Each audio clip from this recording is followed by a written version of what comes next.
The great man has arrived in the studio. David, very good to see you. We'll let you settle down. Just Thanks, mate. shake hands with you. I Very had good. to look around when you said great. Very man. good to see you. Hello, nice to meet you. I'm Nice to Simon. meet you. Nice to meet you. David, there is so much obviously to talk about, and you know, the interesting thing is, even you and I. Sorry, you're in the wrong chair, aren't you? We've got to put in the you wrong over there chair. because Story we're of my going to life. get you over there. David and I used to work at the BBC together in the late 80s, and the unfortunate thing for him and the really good thing for me was, of course, you fell out with the BBC. No, they fell out with me. And I got your sports shifts. I got your snooker Apparently shifts. saying the economic system is destroying the environment was incompatible with Ian Rush scored a hat-trick. And that was that. Yeah, I'm glad though. Glad it happened. Well, how amazing. If it hadn't have happened, you could have been sitting here, and I'd have been unemployed. Yeah, and I would have long taken the pill if I'd have continued in that industry. Yeah. And it's interesting you say about that industry, because, you know, that's just one of the many things I want to talk to you about. That industry, that is the media, that is broadcast, and there are limitations to that. And you know what? The older I am and the longer I'm in this business, you've got regulatory bodies which say what you can't say and what you should do. Don't start me. How we control it. I do want to start you. I do want to start you, because I think whether you agree with this man or not, and I think you just have got to listen to what he says. You listen to what he says and then come away and judge for yourself after that. Right. So, media. What's broadcast? What's allowed to be broadcast? Well, I've been writing in my books now for nearly 30 years that there is a plan to make Orwell's 1984 reality. We're seeing this, of course, with more and more control of people's privacy and the constant gathering of fine, detailed data of people's lives. But the key thing is this. What directs people's lives? What directs their opinions? What directs their behavior? Their perceptions. Their perceptions of themselves, their perceptions of the world, their perceptions of world events. The way they're sold those events. Yeah. Now, this is the point. Where do we get those perceptions from? We get them from information received. It might be a personal experience information, or it might be the 10 o'clock news, or it might be the Daily Mail, or something on Facebook. The point is, if you control the information that people receive, then you will, to a vast extent, dictate their perceptions, especially if you also censor, suppress, and marginalize other people giving another fix, another version of the same event or the same situation.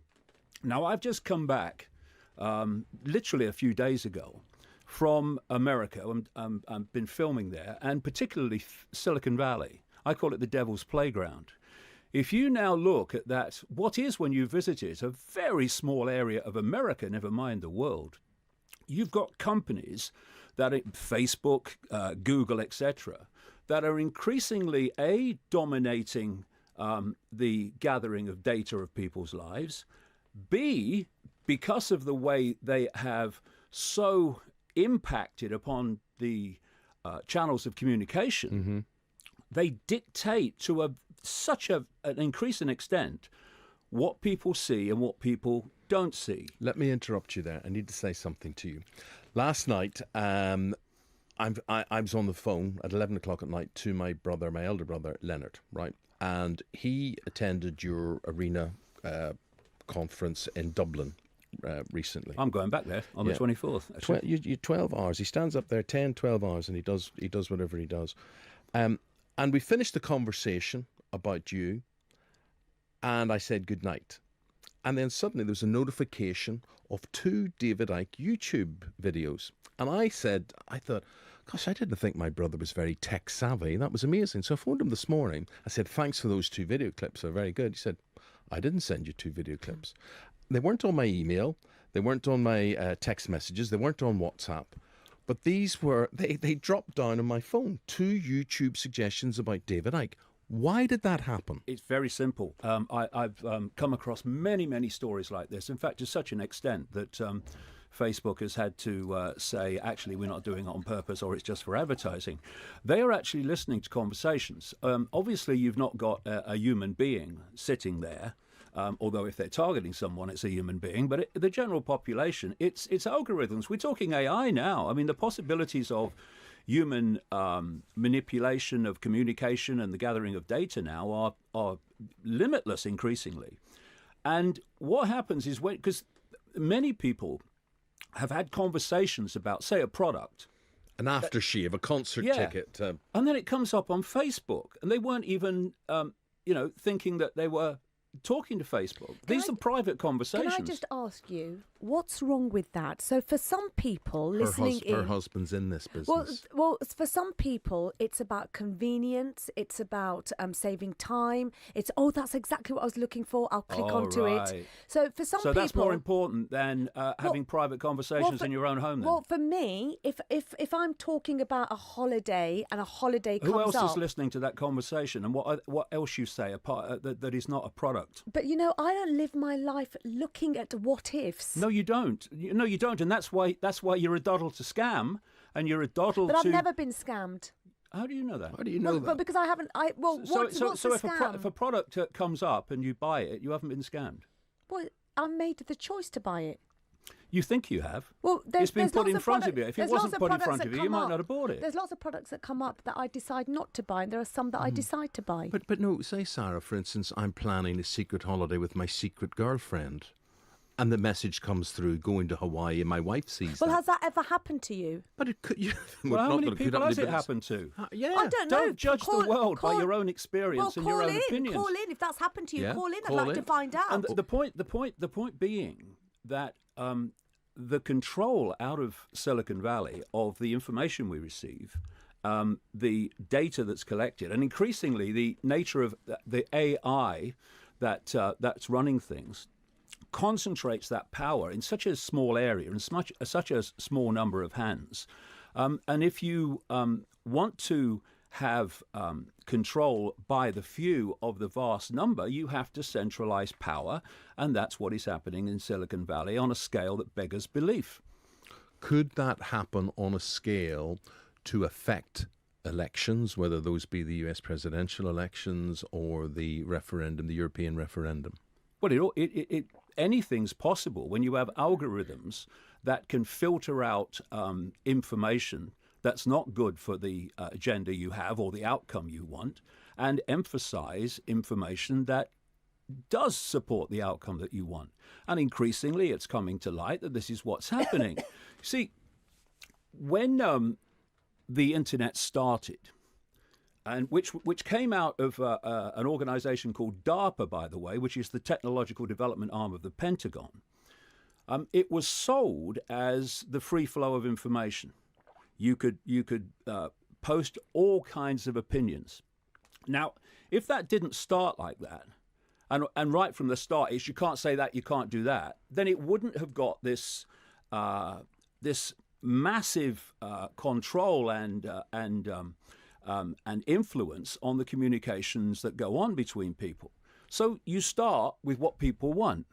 And then, especially more recently, and faster, you start doing, especially when you enter the realm of semi-monopoly, you start taking away the freedom of the free flow of information.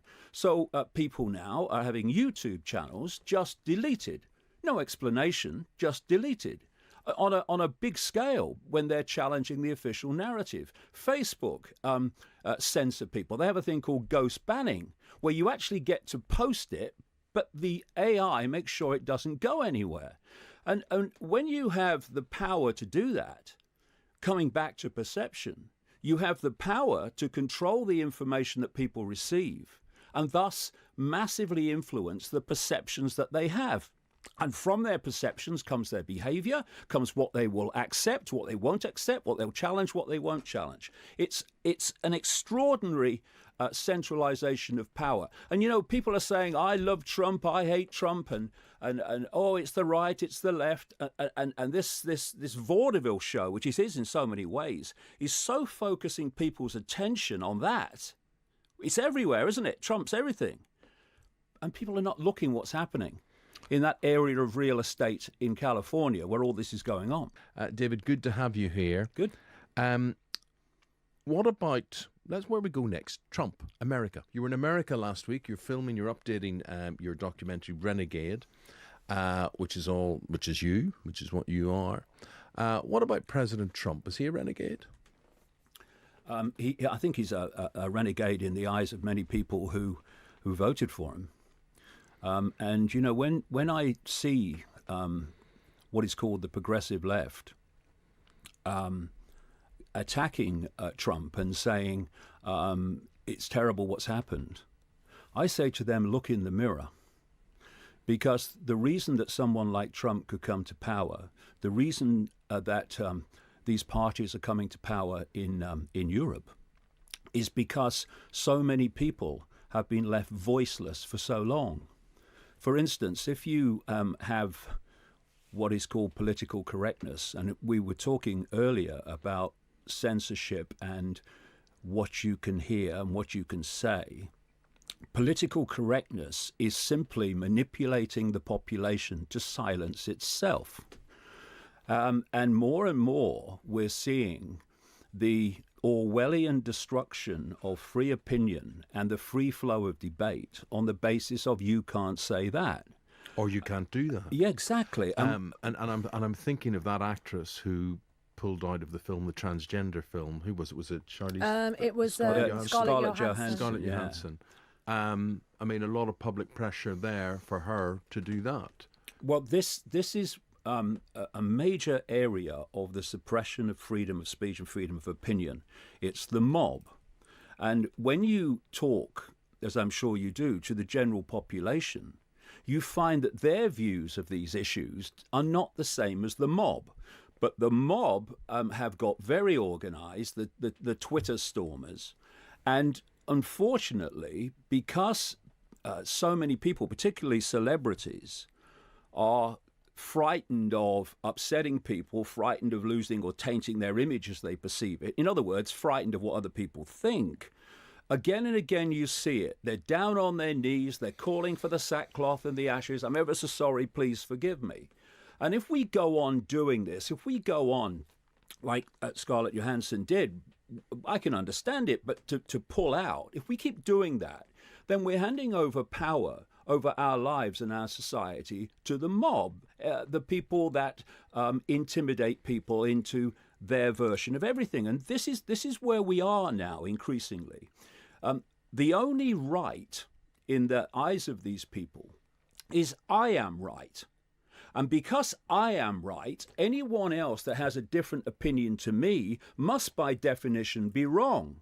And if they're wrong, then their right to freedom of speech is nothing like as important as mine, because it doesn't matter if they have freedom of speech, because they're wrong. This is the process of thinking, or what passes for it, that is increasingly having these vociferous, loud, intimidating people impose their will on everyone else. For instance, if people have a view that you can decide your gender by just deciding it, that is an opinion. And it's opinion that the people have the right to have.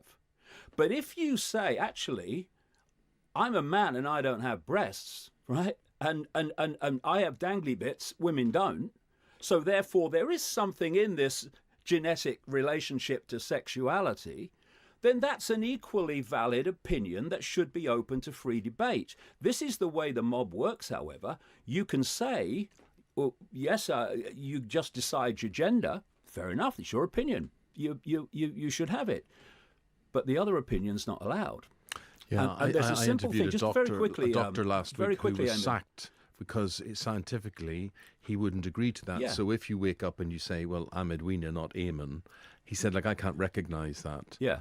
But he got sacked for not taking that into account. Exactly. And that's how this browbeating into submission and intimidation works. And we are seeing the mob increasingly imposing its will. I mean, you know, I don't have any political sympathy with what's called the far right.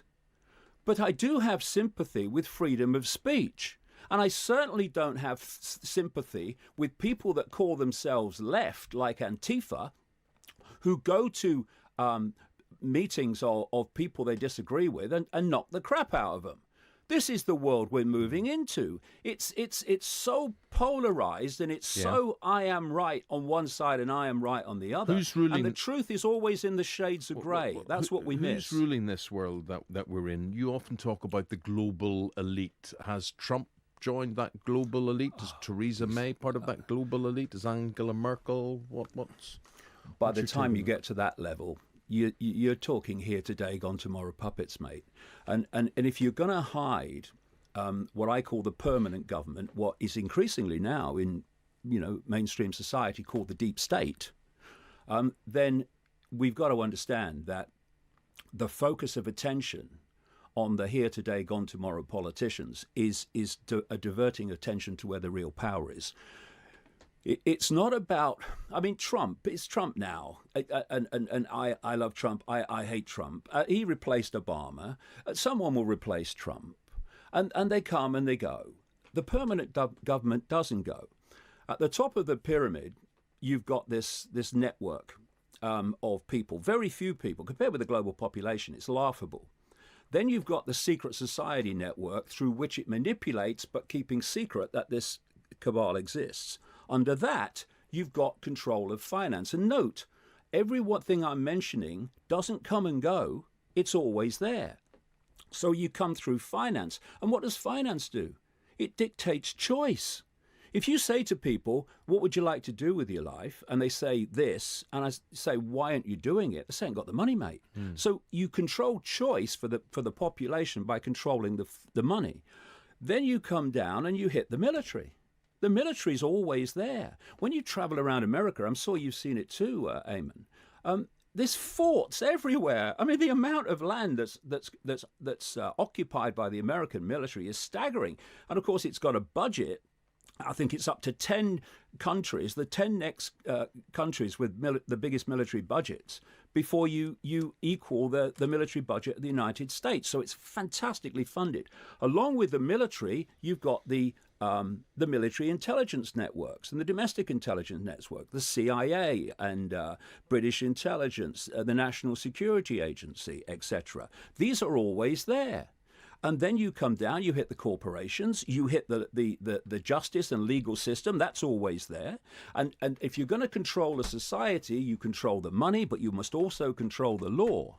And then you come down after this hierarchy of permanence, and then you hit the here today, gone tomorrow politicians, where the focus of attention is always on, as if they're making the decisions. Okay. They have a saying in America, people who are awake anyway, it doesn't matter who you vote for, the government still gets in. Yeah, the permanent government still gets in. And that's what's running the show. And that's why, if you look across the presidencies and the prime ministers in different eras, the same basic agenda kicks on whoever's in power.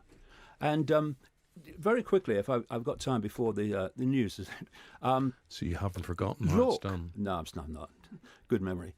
Look at democracy, right? Yeah. We're talking about the here today, gone tomorrow politicians. How does it work? In almost every country, there are two parties that have any chance of forming a government, sometimes three, mostly two, America, Britain, etc. So you vote for Party A, and you don't like what, and they get into power, you don't like what they're doing. The only way to get them out is to vote for Party B. You vote for Party B, they get in. You don't like what they're doing. Why? Because basically it's the same thing, because the permanent government is dictating it, not them. So how do you get rid of Party B? You go back to Party A, and it's this AB that we call democracy. I was in Ukraine in 2010, I think it was, and the president of Ukraine, Yanukovych, was the same man they threw out in the Orange Revolution in 2004. Because the Orange Revolution put this other man in, he took power, they didn't like what he did. And when they wanted to get rid of him, Yanukovych, who was removed in the so-called revolution, was still leading the other party. So he gets back in. Now, this is the madness, and we call it choice. John, David's listening. Hello, good evening to you all. Hello, John. Hi. Afternoon, I'm confused. Good afternoon to you. What I'd like to know, David, because I'm with you on this, especially with the internet and its control, how come we can't tell people? You see, way back when I was on CB radio, you know, I was always careful. I was always told not to say too many things. How can we control this? Because I think, unfortunately, we're going to end up with a serious backlash. And I think at the end of the day, people will go back to using CB radio. People will go back to using CB, rebelling against this, John thinks. Well, that does happen. That kind of stuff does happen in America, where there's a lot of stations like that. But of course, they don't police the frequencies quite so much as they do in Britain, which is very much harder here. What the internet has done up to this point is to give a vehicle for alternative narratives to circulate. And like I say, what is happening now is those vehicles are being systematically removed. And you have to ask, when people say, oh, is there a conspiracy, all that stuff, well, why would giant corporations, etc., like the internet corporations, why would they want to censor people's opinions just because they're different to the mainstream narrative? There has to be a reason for it. And when you put all the other stuff together, all the deletion of channels, all the gathering of fine detail of private information, you can see Orwell's world unfolding. And by the way, Aldous Huxley's Brave New World, which becomes more and more into fore, along with Orwell. Up to this point, it's been the Orwellian police state and surveillance and control. But now we're seeing the genetics, the manipulation of the human body even coming in, which is what the Brave New World and Aldous Huxley was talking about, and that came out in 1932. And you know, in my books, I quote a guy, the one before the last one called Phantom Self. I quote this guy at length, and it was in 1969. His name's Dr. Richard Day. And he was a big-time Rockefeller family insider. The Rockefellers are in this network. And no one knows why he did it, but I'm glad he did. He stood up at a meeting of pediatricians in Pittsburgh, Pennsylvania, because he was in the medical profession. And he asked them to turn off recording equipment, and he asked them not to take notes, because he was now going to tell them how the world was going to change, because what he represented, he was only a gopher for it, mind, was going to change it. And what he said that night in 1969 is absolutely stunning. Which was? In the sense of the world that we now live, in detail. And you know one of the things he said in 1969? What? We are going to make boys and girls the same. Interesting. And many I saw other a news things report last night where that are happening now. Yeah, that they were doing that. They were taking no gender references in the classroom. It's if people read what he said in 1969, it is a jaw dropper when you look at the world today. That means very quickly that there is an agenda. It's not happening randomly. Right. Well, let me ask you, David Icke, why are you here on this planet, do you think? I mean, what is your mission? Are you a prophet? Are you a conspiracist? Are you a preacher? What's your job, do you think? Well, none of the above. And by the way, you know, this term, conspiracy theorist, conspiracy theory, which is now used as a term of debunking. Oh, he's a conspiracy theorist. What's a conspiracy? What's the dictionary definition? It's two or more people conspiring to bring about an outcome. We're drowning in them on that basis. The question is, though, where did the widespread use of conspiracy theory and conspiracy theories come from? Where? Came from the CIA. Provable fact. During the 1960s, when people staggeringly, I mean, you know, why would they, were questioning the fact that a magic bullet had gone through several people in Kennedy's car and ended up in him, were questioning the fact that his head went back as seen on the Zapruder film taken by an onlooker, and they blame a guy who's supposed to be behind him. Do they have bullets that do U-turns, do they? So people were questioning that increasingly. And the CIA put out a document, you can still, I published it in one of my books, to the major media in America, giving a list of things to use to discredit those that were questioning the Kennedy assassination. Of course, later Martin Luther King and the others of the 60s. And among them was use the term conspiracy theory and conspiracy theorist, because what does that do? It gives the idea that it's only theory. Now, do conspiracy theories exist? Of course, because you say, well, looking at the evidence, I think this is probably what happened. That's a theory. But if people read my books, a couple of them, one of them's 1,000 pages, one of them's not much smaller, you see enormous amounts of interconnecting evidence, not least from insiders and whistleblowers and what have you. Because once you do what I do, people are attracted to you to get the information out. You see, it's not a theory. It's backed up by substantial fact, but you can destroy all of that in one word or one phrase. He's a conspiracy theorist. Can I ask you? You're a young lad from a council estate in Leicester. Yeah. How and when did you start thinking the way that you do? Because you see the world, you do see the world in a different way. Right. I connect with that partly. I get that because I don't like following rules. I don't like to be told what to do. I like to find an alternative way. But you've taken it to a different level. Yeah. How did that happen to you? Well, you don't have to go far outside the norm to be on a different level, frankly. But you are on a different level. But just very quickly, we're talking about this programming of perception. Look at a human life. When did it start with you? I'll come to that very quickly. But this is an important point. Look at a human life. You come out of the womb and you're immediately influenced in your perceptions by your parents who've been through the process you're about to go through.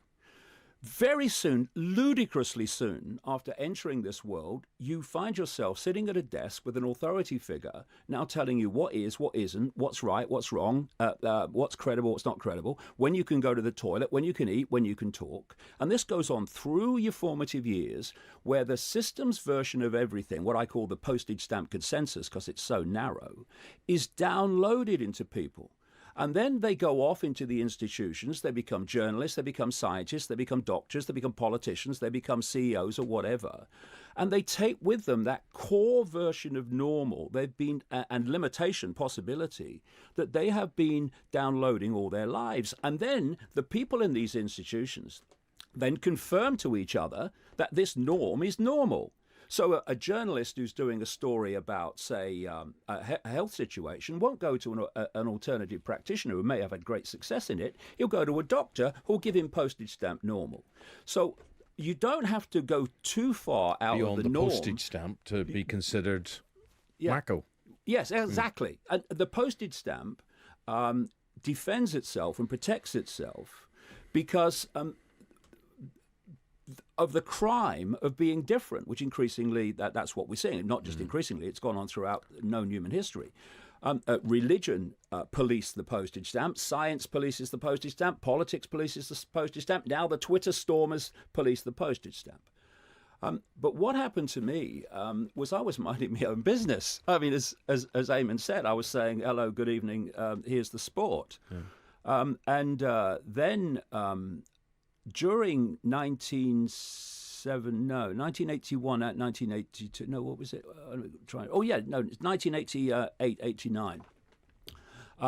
I was a spokesman for the Green Party, and I was a presenter with the BBC, and I got this feeling increasingly through 1988 and then into 1989 when the Green Party had that massive European election success.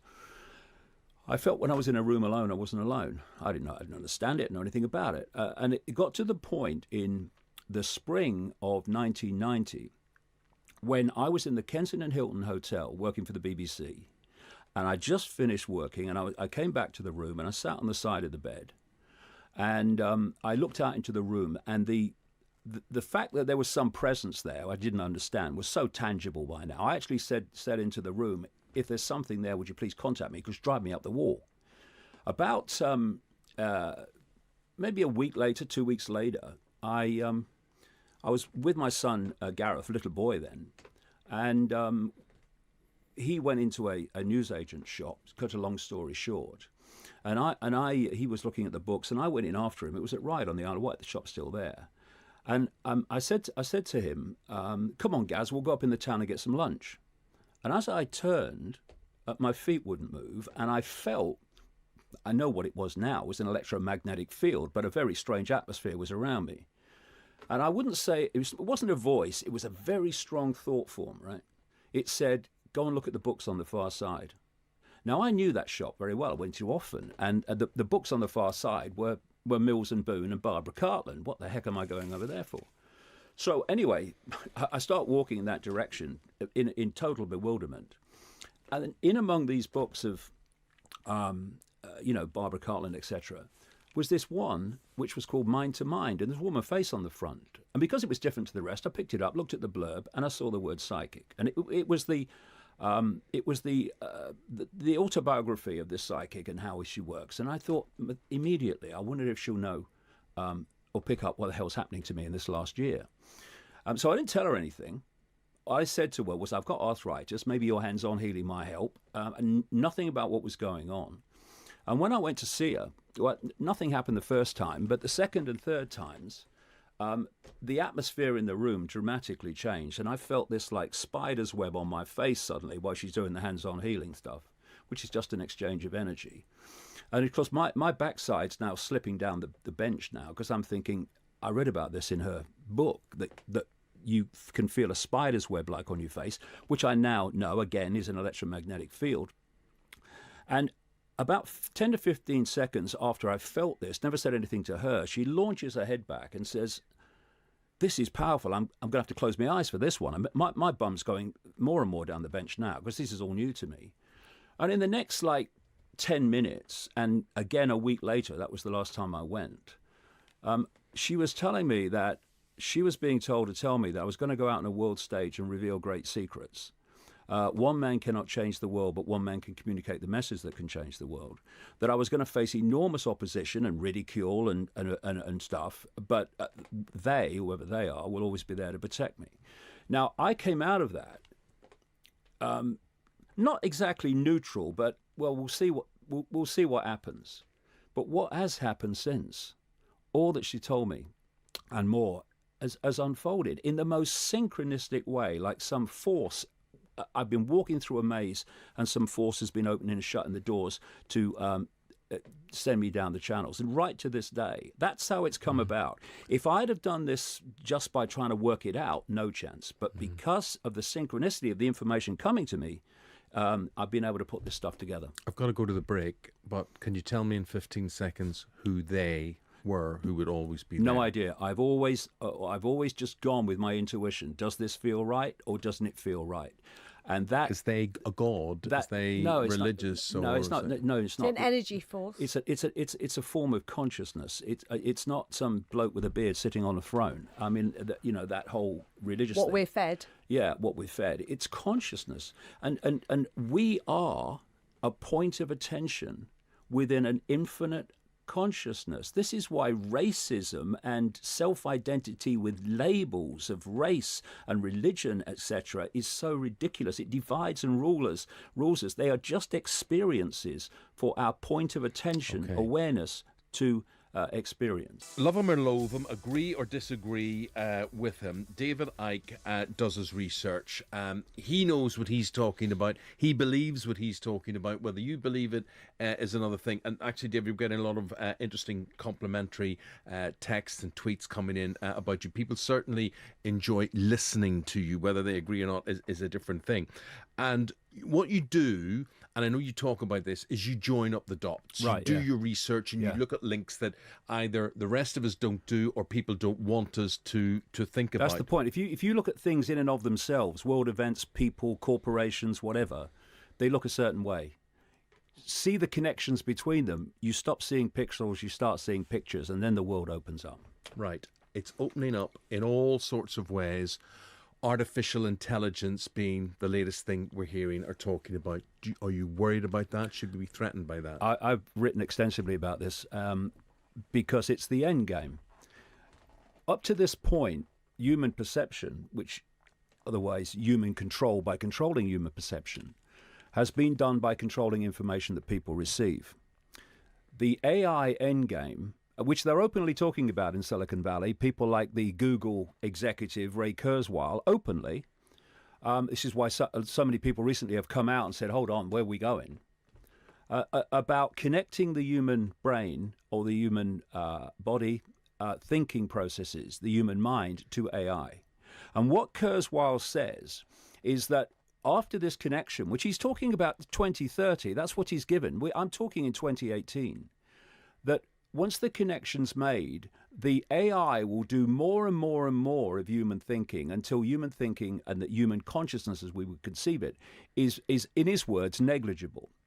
Now, if you are controlling AI, you are turning people into basically a computer terminal on the AI internet. And what's happening, bringing it to topical everyday today situations, is people are being manipulated through something that I call the totalitarian tiptoe.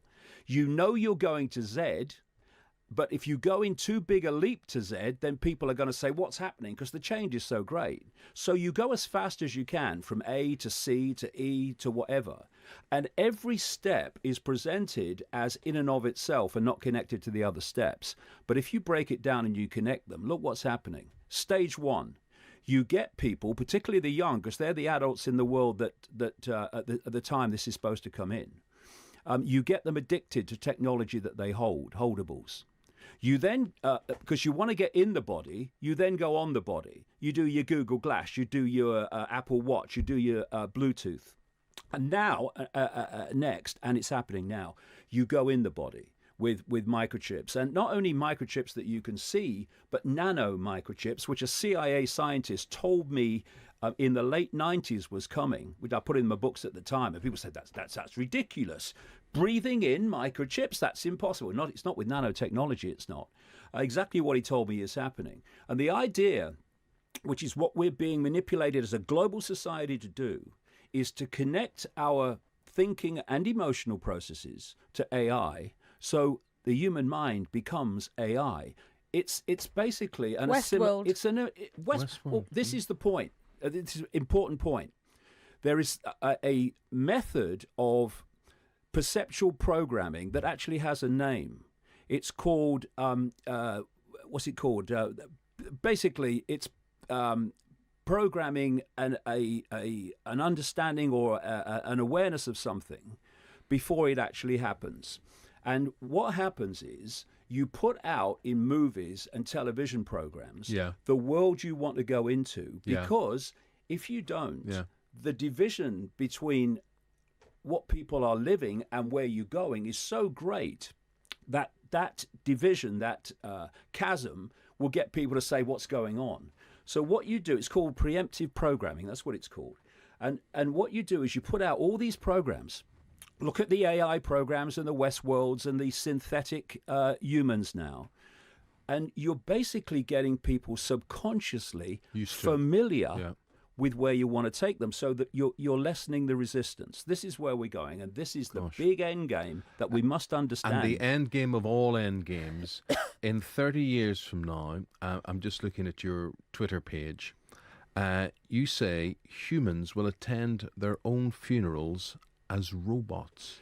That's not me saying that. That is AI, what they call themselves AI experts and what are called futurists.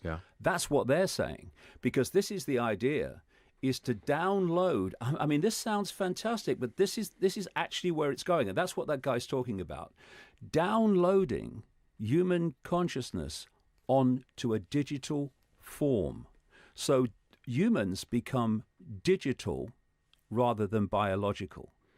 I mean, you couldn't think of something more far out, except that that's what's happening, and that in the way that he wrote is what Aldous Huxley was talking about in Brave New World, the time when there were no longer humans, not even human procreation, not even male or female, but a very different type of human, and this explosion of transgender, which is fusing the perception of sexuality, that is taking us down the totalitarian tiptoe to this world that I'm talking about. Well, David Icke, you are certainly a very different type of human. Long may you continue to tease us, perplex us, educate us, inspire us, infuriate us, whatever you've done. You've done it very well for the past hour. Really appreciate it. That's very kind. Thank you very much. Thank you, Thank you David. very much indeed.